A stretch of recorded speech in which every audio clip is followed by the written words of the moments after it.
Bonjour et bienvenue ici à Québec où s'est ouvert dans ce stade de hockey sur glace le 49e Congrès Eucharistique International. Alors c'est un événement très important ici pour la vie de l'Église, un événement qui réunit près de 13 000 participants dont plusieurs centaines d'évêques et de cardinaux. Un événement important à double titre puisqu'il fait écho au 400e anniversaire de la fondation de la ville de Québec.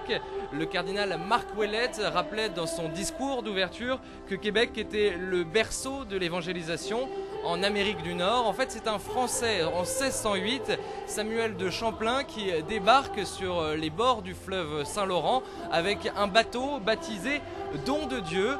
Don de Dieu, justement, un nom qui a inspiré le thème de ce 49e congrès eucharistique, puisque le thème cette année est l'Eucharistie, don de Dieu pour la vie du monde. Alors qu'est-ce qu'un congrès eucharistique? Eh bien c'est un événement qui se déroule tous les 4 ans. L'idée est de réfléchir sur le sens du mystère eucharistique. Les congrès eucharistiques ont débuté à la fin du 19e siècle, il y en a eu plusieurs en France notamment.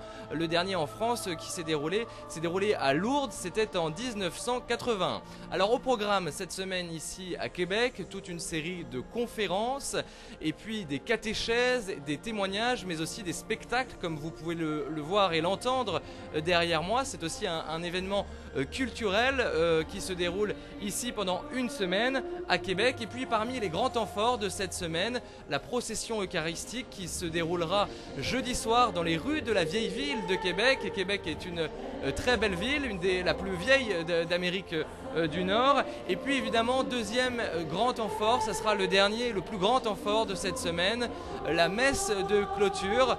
Benoît XVI, le pape, prononcera l'homélie en duplex par vidéo depuis Rome. Le pape qui a un représentant légat ici sur place, il s'agit d'un cardinal slovaque, le cardinal Tomko, un ami de Jean-Paul II. Et puis côté français, quelques mots quand même, ils sont 350 à être présents ici à Québec, dont 10 évêques et 3 cardinaux, le cardinal archevêque de Paris, Monseigneur 23, le cardinal archevêque de Lyon, Monseigneur Barbarin, et le cardinal archevêque de Bordeaux, Monseigneur Ricard. Voilà, on se retrouve dans quelques heures pour un nouveau point sur ce qui se passe ici à Québec pour ce 49e Congrès Eucharistique International.